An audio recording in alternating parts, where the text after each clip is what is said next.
Assalamu alaikum wa rahmatullahi wa barakatuh. My dear students, how are you? I hope and believe you are well by the grace of Almighty Allah. I am also fine.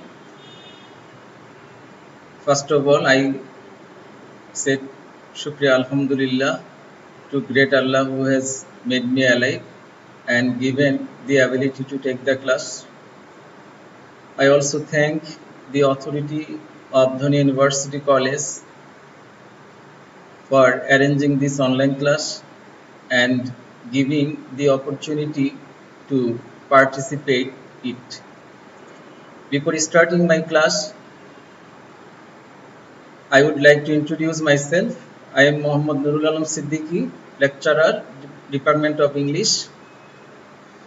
Okay, my dear students, I am going to start my topic. Our today's topic is unclear pronoun reference. Now I am going to take the class with the help of Bangla so that you can learn this topic easily. My dear students, এই টপিকটি তোমাদের ইংরেজি দ্বিতীয় পত্রের question নং 8 হিসেবে পরিচিত। Question হিসেবে একটি প্যাসেজ দেওয়া থাকে এবং যে প্যাসেজের মধ্যে আমরা পাঁচটি জায়গায় প্রোনাউনের ভুল ব্যবহার দেখতে পাবো এবং সেই পাঁচটি ভুল প্রোনাউনের জায়গায় নাউন অথবা সঠিক প্রোনাউন অথবা নাউন ফ্রেজ বসিয়ে আমরা উত্তর করব।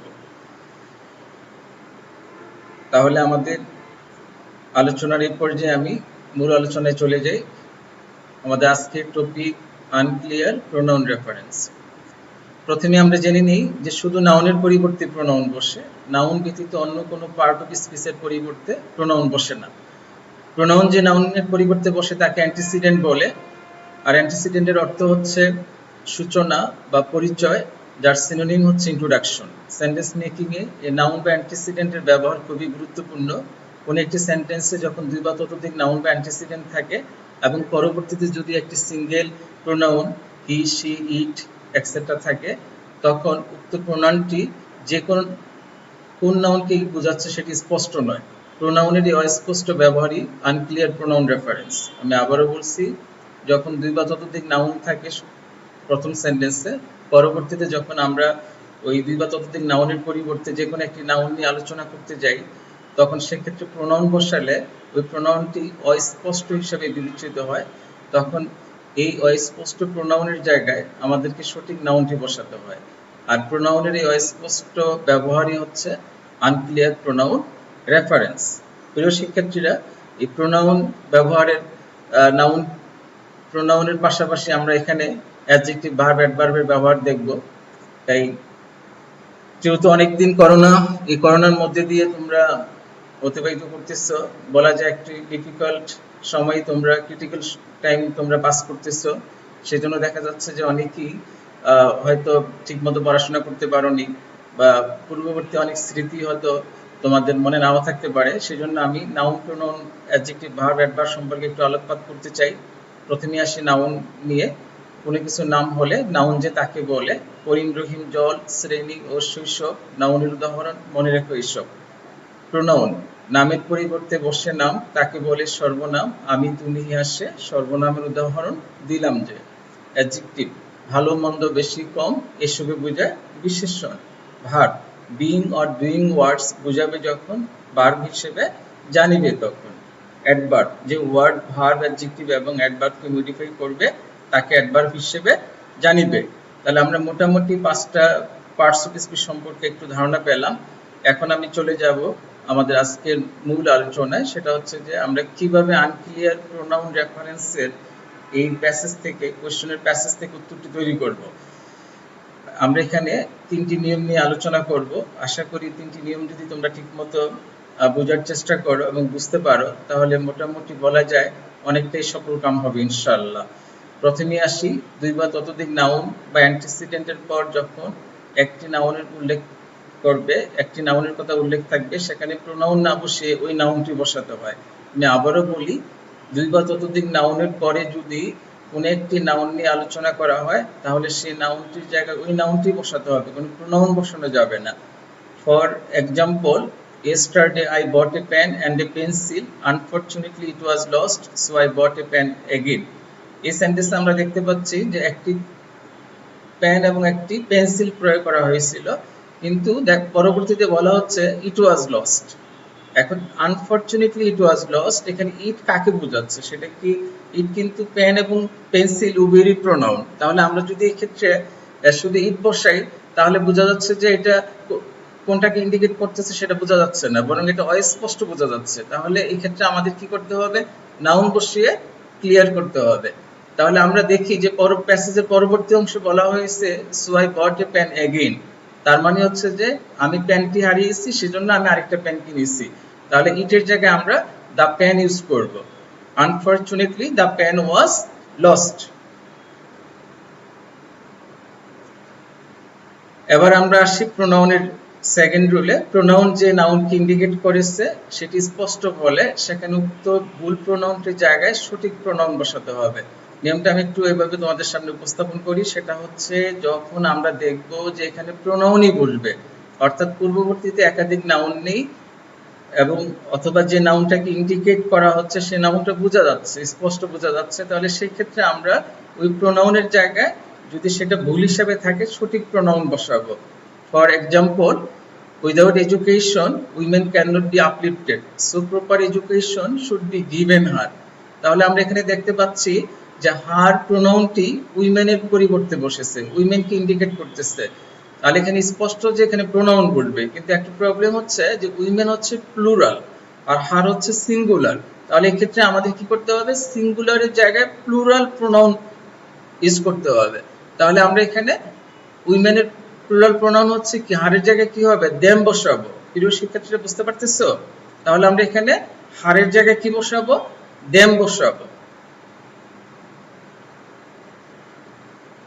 এই দ্বিতীয় যে রুলটি আমরা আলোচনা করতেছি সেটা হচ্ছে যে প্রোনাউন যেখানে বসার কথা সেখানে প্রোনাউনই বসবে। তো প্রোনাউন বসানোর জন্য আমাদের কিছু জিনিস জানার দরকার। সেগুলির মধ্যে একটা হচ্ছে রিলেটিভ প্রোনাউন। আমরা মোটামুটি রিলেটিভ প্রোনাউন সম্পর্কে কম বেশি জানি। রিলেটিভ প্রোনাউন হিসেবে who, whose, whom, which, that, what বসে। হু ব্যক্তিকে ইন্ডিকেট করতে সাবজেক্টের পরিবর্তে বসে। For example, this is the boy who is known to me. একটু তাকিয়ে দেখি যে এই সেন্টেন্সের দুইটা অংশ। প্রথম অংশ হচ্ছে দিস ইজ দ্য বয়, আর সেকেন্ড পার্ট হচ্ছে who is known to me. এখানে হুটা দ্বিতীয় সেন্টেন্সে দ্বিতীয় পার্টের বা পরবর্তী অংশের সাবজেক্ট হিসাবে বসেছে। তারপরে আমরা দেখি যে হোজ ব্যক্তিকে ইন্ডিকেট করতে possessive form my, his, her, your, our, their এটসেট্রার পরিবর্তে বসে। For example, this is the boy whose father has died. আমরা এখানে দেখতে পাচ্ছি যে হোজ বসেছে পরবর্তী সেন্টেন্সের। এখানে আসলে যে দুইটা সেন্টেন্সকে যদি আমরা আলাদা করি, this is a boy his father has died, তাহলে হিজ ফাদার হ্যাজ ডাইড এই সেন্টেন্সটাকে যদি দিস ইজ আ বয়ের সাথে আমরা যুক্ত করে দেই তখন সেটা দাঁড়াচ্ছে this is the boy whose father has died. তাহলে মূল সেন্টেন্সে ছিল হিজ ফাদার, হিজ হচ্ছে পসেসিভ, আর পসেসিভের জায়গায় আমরা কি বসিয়েছি? হোজ বসিয়েছি। তাহলে তোমরা বুঝতে পেরেছো এতটুকু? পরবর্তী আলোচনা হচ্ছে হুমকে নিয়ে, যে হুম ব্যক্তিকে ইন্ডিকেট করতে অবজেক্ট রূপে বসে। For example, this is the boy hmm I know well. আমরা যদি এই সেন্টেন্সটাকে ডিভাইডেড করে ফেলি তাহলে কি দাঁড়াচ্ছে দেখি, this is a boy I know him well, I know him well. তাহলে আমরা যখন রিলেটিভ প্রোনাউন দ্বারা এই সেন্টেন্সটাকে যুক্ত করি তখন হিমের পরিবর্তে আমরা প্রোনাউন বসাবো, আর হিম হচ্ছে অবজেক্টিভ ফর্ম আর হু এর অবজেক্টিভ ফর্ম হচ্ছে হুম। তাহলে আমরা এখানে আই নো হিম ওয়েল এই সেন্টেন্সটার হিমের পরিবর্তে হুম বসিয়ে এটাকে জয়েন করলাম, this is the boy hmm I know well. তাহলে আমরা হু, হোজ, হুমের ব্যবহার জেনে নিলাম। তারপরে আসতেছে হু ইজ, দ্যাট, হোয়াট। এই হু ইজ, দ্যাট, হোয়াট বস্তুর পরিবর্তে বসে, এটা আমরা কম বেশি জানি। যখন আমরা উদাহরণ দেখব তখন সেগুলি আরো স্পষ্ট হয়ে যাবে আমাদের কাছে। পাশাপাশি আমাদের number, gender, noun, pronoun agreement সম্পর্কে কিছু ধারণা নিতে হবে। আমরা এখানে কতগুলি উদাহরণ দেখব। First example, everyone is trying their best to do well in the exam. এই সেন্টেন্সটির দিকে তাকালে দেখা যাচ্ছে যে শুরুতে নাউন, এখানে শুরুতে যে এটা বসেছে এভরিওয়ান, এভরিওয়ান ওয়ার্ডটা হচ্ছে সিঙ্গুলার, কিন্তু প্রোনাউন বসেছে দেয়ার, প্লুরাল। তাহলে এই ক্ষেত্রে আমরা এই দেয়ারের পরিবর্তে আমরা এখানে সিঙ্গুলার প্রোনাউন বসাবো। Everyone is trying, he is or her best to do well in the exam। এটা হচ্ছে আমরা এখানে দেখতে পেলাম হচ্ছে নাম্বারের উদাহরণ হিসেবে দেওয়া, এখানে সিঙ্গুলার প্লুরালের ব্যবহার আমরা এখানে পেলাম। নেক্সট এক্সাম্পলের দিকে তাকাচ্ছি, the girl lost his book. এখানে আমরা দেখতে পাচ্ছি দ্য গার্লের প্রোনাউন হিজ বসানো হয়েছে, কিন্তু আমরা জানি যে দ্য গার্লের প্রোনাউন হচ্ছে হিজের পরিবর্তে হার বসবে। দ্য গার্ল লস্ট হার বুক, এটা হচ্ছে জেন্ডারের ব্যবহার এখানে আমরা পেলাম। পরের এক্সাম্পলের দিকে আমরা চলে যাই, every boy and every man should do their duties. এখানে আমরা দেখতে পাচ্ছি যে every boy and every man, একটা নিয়ম আমরা হয়তো জানার কথা, যেটা এখানে উল্লেখ করা হয়েছে, ইজ অথবা এভরি অ্যান্ড দ্বারা যুক্ত হলে এদের পরিবর্তে ব্যবহৃত প্রোনাউনটি সিঙ্গুলার হয়। যদি আমরা ইজ এবং এভরি দ্বারা দুটি ইজ এবং এভরি কে অ্যান্ড দ্বারা যুক্ত করি, পরবর্তীতে যে প্রোনাউনটি বসাবো সেটা সিঙ্গুলার হবে। তাহলে every boy and every man should do his duty হবে, এখানে দেয়ার ডিউটিস এর জায়গায় হিজ ডিউটি হবে। তোমরা বুঝতে পেরেছো? তাহলে এবার আমরা চলে যাচ্ছি 3 নাম্বার রুলে। নাউনের পরিবর্তে প্রোনাউনই বসে, সেটা আমরা আগেও শুনেছি। তাই নাউন ব্যতীত অন্য কোনো পার্টস অফ স্পিচকে কোনো প্রোনাউন ইন্ডিকেট করলে সেটি ভুল বলে বিবেচিত হবে। সেক্ষেত্রে প্রোনাউনটির জায়গায় পূর্ববর্তী নির্দেশিত ওয়ার্ডটির, যেটা অ্যাডজেক্টিভ, ভার্ব অথবা অ্যাডভার্ব থাকবে, নাউন ফর্ম অথবা নাউন ফ্রেজ বসে সঠিক করতে হয়। আমি আবারও বলি যে আমরা জানি শুধুমাত্র নাউনের পরিবর্তে প্রোনাউন বসে, কিন্তু এই প্যাসেজে দেখা যাবে যে অনেক ক্ষেত্রে প্রোনাউন ভার্ব অথবা অ্যাডজেক্টিভ অথবা অ্যাডভার্ব ইন্ডিকেট করা হয়েছে। তো আমরা জানি যে সেটা হচ্ছে ভুল হিসাবে বসানো। তাহলে আমরা কি করব, এই ভুল প্রোনাউনটির জায়গায় যে ভার্ব, অ্যাডজেক্টিভ অথবা অ্যাডভার্বকে বোঝাবে ওই ওয়ার্ডটির নাউন ফর্ম অথবা নাউন ফ্রেজ বসিয়ে আমরা উত্তরটি তৈরি করব। For example, people invited us to join his party but nobody responded to it. আমরা এখানে দেখতে পাচ্ছি ইট যে প্রোনাউনটা বসেছে সেটা ইনভাইটকে ইন্ডিকেট করেছে। তা আমরা জানি যে আমরা দেখতে পাচ্ছি ইনভাইটটা এখানে ভার্ব হিসেবে বসেছে, তো ভার্বের পরিবর্তে তো আমরা প্রোনাউন বসাতে পারবো না। তাহলে আমরা এখানে কি করব, এখানে একটা নাউন ফ্রেজ তৈরি করব, সেটা হচ্ছে ইনভাইটেড নাউন হচ্ছে ইনভাইটেশন, আর তার আগে আমরা একটা হিজ বসাবো। তাহলে উত্তরটা দাঁড়াচ্ছে people invited us to join his party but nobody responded to his invitation। তাহলে his invitationটা হচ্ছে একটা নাউন ফ্রেজ। এখন একটা প্রশ্ন আসতে পারে যে আমরা কি করে নাউন অথবা নাউন ফ্রেজ তৈরি করব। প্রথমে আমি তোমাদেরকে নাউন করার কিছু নিয়ম একটু আলোচনা করতেছি।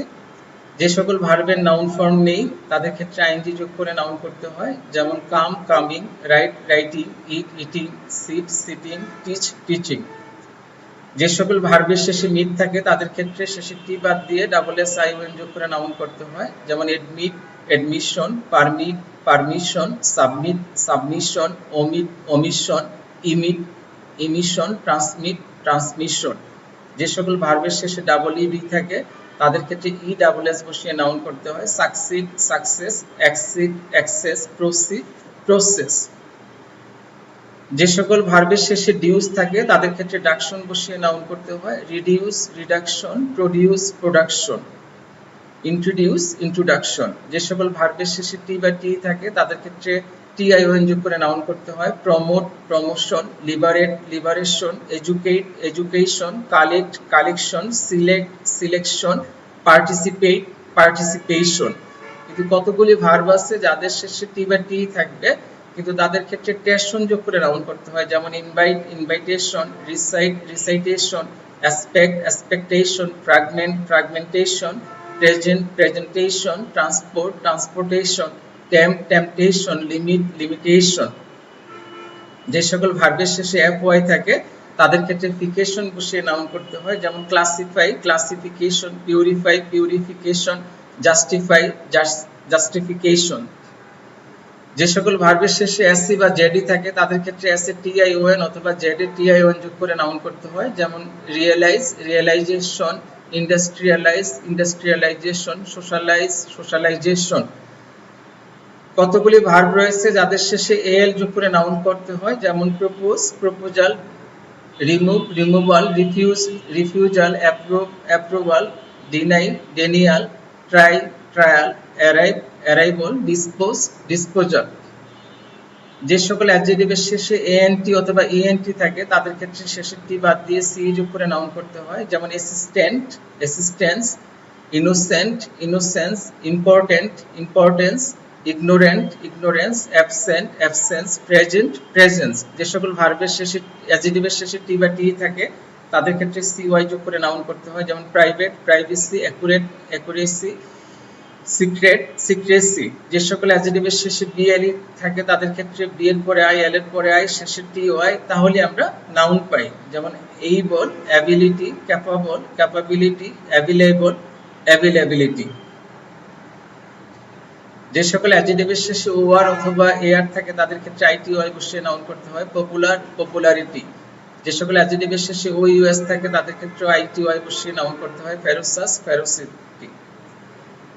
এতক্ষণ আমি নাউন করা নিয়ে আলোচনা করলাম। একটা প্রশ্ন আসতে পারে, আসলে একটু দীর্ঘ আলোচনা হয়ে গেল নাউন করার উপর, যে এটা শুধু এই টপিকের জন্য প্রযোজ্য তা নয়। আসলে আমরা যদি কোনো একটা জিনিস শিখি তাহলে এটা যে কোনো টপিকে কাজে আসতে পারে। যেমন নাউন করার নিয়মগুলি আমাদের বিশেষ কাজে লাগবে ফার্স্ট পেপারের 4 নম্বর কোয়েশ্চনের যে ইয়ে থাকবে, উইথ ক্লুজ দেওয়া থাকবে, সেক্ষেত্রে দেখা গেছে ইন্টারচেঞ্জ করে সে পার্টস স্পেসগুলো ইন্টারচেঞ্জ করে বসাতে হয়, সেখানে আমাদের অনেক কাজে লাগবে, ভবিষ্যতে অনেক কাজে আসতে পারে, সেজন্য আমি একটু আসলে এটা এখানে ইনক্লুড করেছি। তারপরে আমরা আলোচনায় আসি নাউন ফ্রেজ করার নিয়ম। প্রথমে ফ্রেজ সম্পর্কে আমরা একটু জেনে নিই। সেটা হচ্ছে দুই বা ততোধিক ওয়ার্ড পাশাপাশি বসে যখন একত্রিতভাবে অর্থ প্রকাশ করে এবং একটি মাত্র পার্ট অফ স্পিচের ন্যায় কাজ করে তখনই তাকে ফ্রেজ বলে। তাহলে ফ্রেজের মধ্যে দুই বা ততোধিক ওয়ার্ড পাশাপাশি থাকবে। আমি একটা উদাহরণ তোমাদেরকে দিতে চাই ফ্রেজ তৈরি করার। সেটা হচ্ছে নাও এন্ড দেন। নাও শব্দটা হচ্ছে অ্যাডভার্ব, এন্ড শব্দটি হচ্ছে কনজাংশন, দেন শব্দটি হচ্ছে অ্যাডভার্ব। কিন্তু এই তিনটা ওয়ার্ডকে যখন একসাথে বসানো হয় তখন মিনিং প্রকাশ করে সামটাইমস, মানে হচ্ছে মাঝে মাঝে, আর সামটাইমস ওয়ার্ডটা হচ্ছে অ্যাডভার্ব। তাহলে নাও এন্ড দেন এই ফ্রেজটা অ্যাডভার্বের কাজ করছে, যাকে আমরা অ্যাডভার্ব ফ্রেজ বলতে পারি। তাহলে দেখা যায় যে ফ্রেজে আসলে যে ওয়ার্ডগুলি বসে সেগুলি একত্রিত অর্থ প্রকাশ করে এবং একটি মাত্র পার্ট অফ স্পিচের ন্যায় আচরণ করে। এখন আমি আলোচনা করব যে কিভাবে আমরা নাউন ফ্রেজ তৈরি করব। নাউন ফ্রেজ তৈরির জন্য আমাদের যে জিনিসটা জানা করতে হবে সেটা হচ্ছে যে নাউন ফ্রেজের শেষের ওয়ার্ডটা নাউন হিসেবে বলবে, তার আগের ওয়ার্ডটা অ্যাডজেক্টিভ হিসেবে বলবে, তার আগে যদি কোনো ওয়ার্ড বসানোর প্রয়োজন হয় সেটা অ্যাডভার্ব বলবে, আর তার পূর্বে আমরা আর্টিকেল বসাবো। অনেক সময় পসেসিভ ফর্ম বসাতে পারি, মাই, হিজ, হার বসাতে পারি। For example a little learning, এটা হচ্ছে ফ্রেজের উদাহরণ। এখানে লার্নিংটা হচ্ছে নাউন, লিটল হচ্ছে অ্যাডজেক্টিভ, এ হচ্ছে আর্টিকেল। আরেকটা উদাহরণ আমরা দেখতে পাচ্ছি আ ভেরি বিউটিফুল গার্ডেন। এখানে গার্ডেনটা হচ্ছে নাউন, বিউটিফুল হচ্ছে অ্যাডজেক্টিভ, ভেরি হচ্ছে অ্যাডভার্ব, এ হচ্ছে আর্টিকেল। তো এটা হচ্ছে নাউন ফ্রেজ তৈরি করার নিয়ম, আমরা একটু জেনে নিলাম। আমরা আসলে সংক্ষিপ্ত আলোচনার মধ্যে দিয়ে কিছুটা শিখলাম যে কিভাবে আমরা আসলে এই আনক্লিয়ার প্রোনাউন রেফারেন্সের টপিকটা, প্রশ্নের উত্তরগুলি তৈরি করব। আসলে আমাদের ব্যাপক প্র্যাকটিসের দরকার এই টপিকটির জন্য। সে প্র্যাকটিস করার জন্য আমাদের কিছু এক্সাম্পলের দিকে দেখার দরকার। সেজন্য আমি তোমাদেরকে এখানে কয়েকটা এক্সারসাইজ নিয়ে আলোচনা করতে যাচ্ছি। প্রথম যে এক্সারসাইজটা আমাদের সম্মুখে এখানে এসেছে সেটা হচ্ছে there lived a man in a village which had a great attraction to English. আমরা এখানে দেখতে পাচ্ছি হুইচ যে প্রোনাউনটা বসানো হয়েছে এটা হচ্ছে ম্যানকে ইন্ডিকেট করেছে। এটা 2 নম্বর নিয়মে আমাদের পড়েছে যে যেখানে প্রোনাউন স্পষ্ট সেখানে প্রোনাউনই বলবে, কিন্তু প্রবলেম হচ্ছে এখানে যে হুইচ প্রোনাউনটা বসছে, আমরা পূর্ববর্তী আলোচনায় জেনেছি যে হুইচ বস্তুর ক্ষেত্রে বসে, ব্যক্তির ক্ষেত্রে বসে না। তাহলে আমরা এখানে ব্যক্তির ক্ষেত্রে কি বসাবো? হু বসাবো। আর হু বসানোর কারণ হচ্ছে আমরা জানি ব্যক্তির ক্ষেত্রে হু, হোজ, হুম তিনটা প্রোনাউনের যে কোনো একটা বসতে পারে, কিন্তু যেহেতু এখানে হুইচ শব্দটা বা এখানে যে জায়গায় বসেছে সেটা সাবজেক্ট হিসেবে বসেছে, তাহলে সেজন্য আমরা এখানে হু বসাবো। সাবজেক্ট হিসেবে কি বসাবো? আমরা হু বসাবো। তোমরা কি বুঝতে পারতেছো? He went to a teacher in order to learn English well, though he was dull-headed. এখানে আমরা দেখতে পাচ্ছি প্রথম he went to a teacher, এই নিয়ে কোনো সমস্যা নেই, কিন্তু হি এর পরে যখন টিচার আসলো তাহলে দুইটা, এখানে একটা প্রোনাউন আসছে, একটা নাউন এসে গেছে। এরপরে যদি আমরা একটা সিঙ্গেল প্রোনাউন হি বসাই তাহলে হি তো টিচারকেও বোঝাতে পারে আবার ওই ব্যক্তিটিকেও বোঝাতে পারে। সেজন্য আমরা এখানে এই হিটা হচ্ছে অস্পষ্ট, এখানে আমরা নাউন বসিয়ে ক্লিয়ার করব। এখানে লিখব দো the man was dull headed, এখানে হেড জায়গায় দ্য ম্যান লিখব, the man was dull headed. পরের সেন্টেন্স আমরা দেখতে পাচ্ছি he tried his best to teach him but the man learned only 3 English words yes no and very good. এখানে he tried his best, এখানে হিটা কাকে বোঝানো হয়েছে? যেহেতু পূর্ববর্তীতে দুইজনের কথাই বলা হয়েছে, একজন হচ্ছে ম্যান এবং আরেকজন হচ্ছে দ্য টিচার, তাহলে এখানে হি ট্রাইড হিজ বেস্ট, এখানে আমরা নাউন বসিয়ে ক্লিয়ার করব 1 নম্বর রুল অনুযায়ী। The teacher tried his best to teach him but the man learned only 3 English words yes no and very good, though the man did not know the meaning of it। আমরা দেখতে পাচ্ছি এখানে pronoun বসেছে it, কিন্তু এখানে আমরা দেখতে পেলাম যে তার পূর্ববর্তী সেন্টেন্সে লোকটি 3টি ওয়ার্ডের কথা বলা হয়েছে, যে 3টি ওয়ার্ড লোকটি শিখেছে yes no and very good, তাহলে আমরা এখানে এর জায়গায় লিখব হচ্ছে of those words, plural form বসাবো of those words, he used them frequently in his conversation, he did not understand that a little learning is a dangerous thing and very soon he would be a victim of it। আমরা দেখতে পাচ্ছি it pronoun বসছে, কিন্তু পূর্ববর্তীতে দুটো phrase এখানে উল্লেখ আছে, একটা হচ্ছে লিটল লার্নিং আর একটা হচ্ছে ডেঞ্জারাস থিং। তাহলে এই দুইটা ফ্রেজের মধ্যে নাউন ফ্রেজ দুইটাই, কারণ লার্নিংটা নাউন, থিং ও নাউন, সেজন্য দুইটাই নাউন ফ্রেজ। কোন ফ্রেজে, আবারও বলি, কোন ফ্রেজের হেডওয়ার্ড যদি নাউন হয় তাহলে সেটা নাউন ফ্রেজ হবে। তো এক্ষেত্রে এই লিটল লার্নিং কি বোঝানো হয়েছে, যার জন্য আমরা লিখব যে and very soon he would be a victim of his little learning, of his little learning। এটা একটা নাউন ফ্রেজ দিয়ে আমরা তৈরি করে নিলাম, of his little learning। প্রিয় শিক্ষার্থীরা, আমরা এখন আমাদের পরবর্তী এক্সারসাইজে যাচ্ছি। Traveling is a part of education. This means going from place to place. এখানে ট্রাভেলিং সম্পর্কে বলা হয়েছে, তো দিস হচ্ছে প্লুরাল, কিন্তু আমরা দেখতে পাচ্ছি ট্রাভেলিং হচ্ছে সিঙ্গুলার, তাহলে আমরা এখানে সিঙ্গুলার প্রোনাউন বসাবো। It means going from place to place, এটা নাম্বারের ব্যবহার আমরা এখানে দেখতে পেলাম। One can enhance his knowledge by going from place to place. One can enhance his knowledge।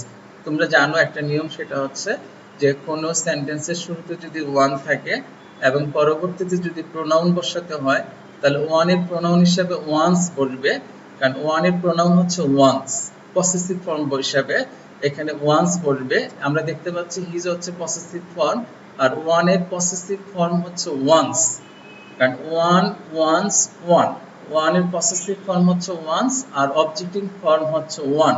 তাহলে এখানে হিজের পরিবর্তে আমরা পসেসিভ ফর্ম হিসাবে, ওয়ান এর পসেসিভ ফর্ম হিসাবে ওয়ান্স বসাবো।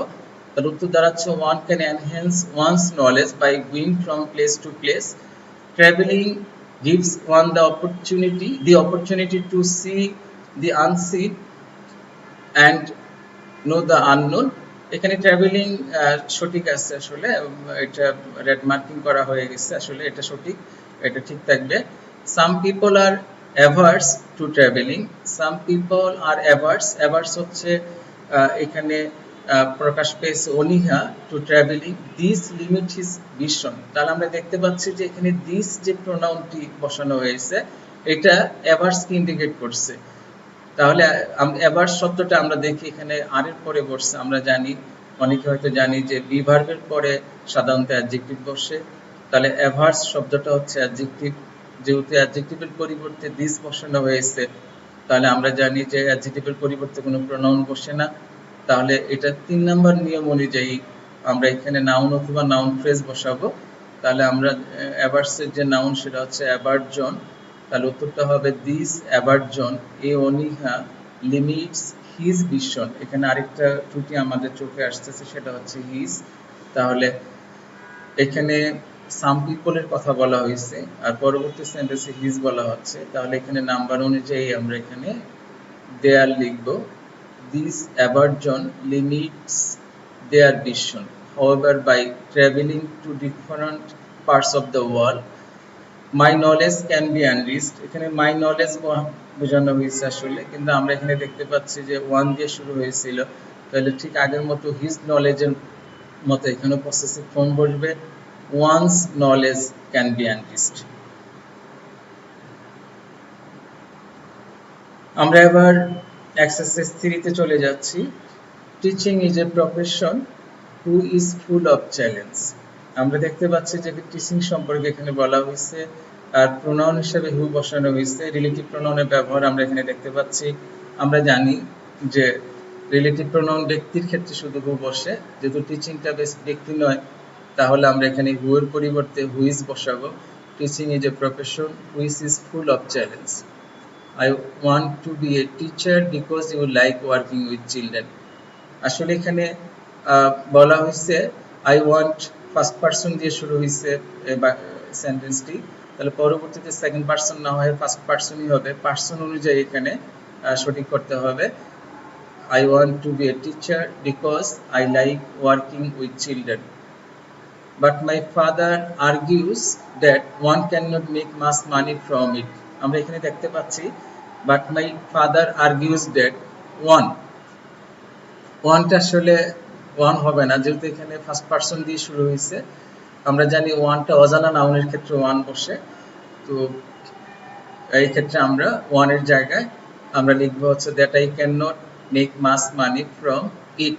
এখানে ইটটা আসলে টিচিংকে বোঝানো হয়েছে, তাহলে ফ্রম আমরা এখানে টিচিং বসাবো, কারণ ইট বসাইলে কারণ সেটা টিচিংকে ইন্ডিকেট করা হচ্ছে। তার পূর্ববর্তীতে টিচিং নেই, সাথে সাথে যে আমরা এখানে ইট বসাবো, তো আমরা অনেক আরেকটু পেছন থেকে টিচিংটাকে নিয়ে আসতে হয়েছে। আমরা জানি যে অনেক সময় মানে প্রোনাউন সাধারণত পর বসে, কিন্তু আমরা যদি খুব পেছন থেকে আনতে যাই তখন আবার নাউন বসাতে হয়, সেজন্য আমরা এখানে ফ্রম টিচিং বসাবো। He wants me to look after their farms. আসলে এখানে বাবা বলতেছেন he wants me to look after, এখানে বাবার ফার্ম সম্পর্কে বোঝানো হয়েছে, তাহলে দেয়ার না হয়ে আমরা লিখবো his farms instead. But this does not inspire me much. আসলে এখানে বোঝানো হয়েছে যে এই ফার্মিংটা তাকে কি করে না, মানে আমাকে ইন্সপায়ার করে না, but farming does not inspire me much.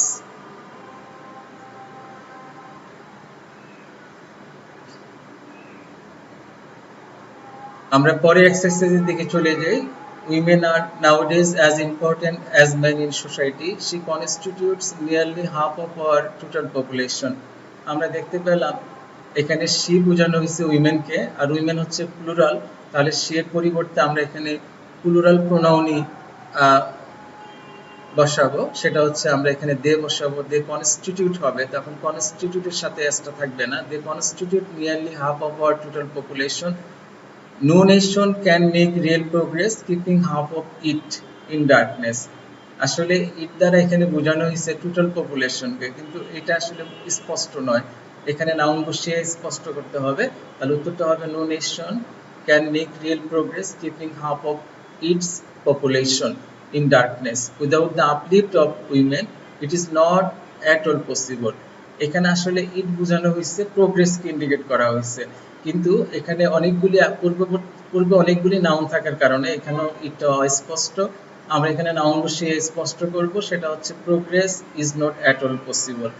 Again without education women can not be uplifted, so proper education should be given her. আমরা হারের জায়গায় উইমেনের প্রোনাউন প্লুরাল প্রোনাউন বসাবো, সেটা হচ্ছে should be given them so that they can work hard and work hand and hand with them in all development programs. এখানে আসলে them কাকে বোঝানো হয়েছে সেই জিনিসটা কিন্তু এখানে স্পষ্ট নয়। এখানে আমরা বুঝাবো সেটা হচ্ছে যেহেতু এখানে তুলনা করা হয়েছে, কাদের সাথে হাত মিলাবে, আমাদের ফিমেল পার্সনরা মেল পার্সনদের সাথে হাত মিলাবে, তাহলে আমরা বলবো so that they can work hand and hand with men in all development programs. প্রিয় শিক্ষার্থীরা, আমি তোমাদের এখানে 4টা এক্সারসাইজ নিয়ে আলোচনা করেছি। আসলে এরকম আরো আলোচনা করা যেতে পারে, তোমরা নিজেরাও বাসায় প্র্যাকটিস করতে পারো, এবং প্র্যাকটিস করলে দেখতে পাবে আসলে আস্তে আস্তে অনেক কিছু শিখবে। আমি বলবো না যে আজকের এই ক্লাসের মধ্যে দিয়ে তোমরা সব শিখে ফেলতে পারবে, তবে আমি এটুকু বলতে পারি যদি তোমরা পুরো লেকচারটা একটু সময় নিয়ে দেখো তাহলে কিছুটা হলেও শিখতে পারবে। যা আনক্লিয়ার প্রোনাউন রেফারেন্স সম্পর্কে তোমাদেরকে একটা ধারণা দিবে, এবং পরবর্তীতে তোমরা যখন প্র্যাকটিস করতে যাবে তখন সেটা আরো তোমাদের কাছে স্পষ্ট হবে। প্রিয় শিক্ষার্থীরা, আমি আমার ক্লাসের শেষ পর্যায়ে চলে এসেছি। পরিশেষে আমি বলতে চাই, আমাদের এই দীর্ঘ 6 মাস যাবৎ আমরা করোনার কারণে আমাদের প্রাতিষ্ঠানিক পড়াশোনা থেকে আমরা দূরে থাকার কারণে আসলে বিশেষ করে আমাদের শিক্ষার্থীরা পড়াশোনা থেকে অনেক বলা যায় অনেকটাই দূরে, আসলে একটা আতঙ্কের মধ্যে থাকা। আমি তোমাদের কাছে এটুকু বলতে চাই যে আমরা করোনাকে নয়, করোনার মালিক যিনি মহান রাব্বুল আলামিন, আমরা সেই মহান রাব্বুল আলামিনকে ভয় পাবো, আল্লাহর হুকুম নির্দেশনা মেনে চলবো। আল্লাহর হুকুম এবং নির্দেশনা মানার মাধ্যমেই দুনিয়া এবং আখিরাতের শান্তি পাওয়া যাবে। পাশাপাশি আমরা হুজুর আকরাম সাল্লাল্লাহু আলাইহি ওয়াসাল্লামের সুন্নত অনুসরণ করব, কারণ সুন্নত মানার মাধ্যমে বরকত হবে আমাদের। প্রিয় শিক্ষার্থীরা, তোমাদের শান্তিময় এবং বরকতময় জীবনযাপনের প্রত্যাশা রেখে সকলের সুস্বাস্থ্য ও দীর্ঘায়ু কামনা করে আমি আমার আজকের আলোচনা এখানেই সমাপ্তি টানছি। No more today, see you again next time. আল্লাহ হাফেজ। আসসালামু আলাইকুম ওয়া রাহমাতুল্লাহি ওয়া বারাকাতুহু।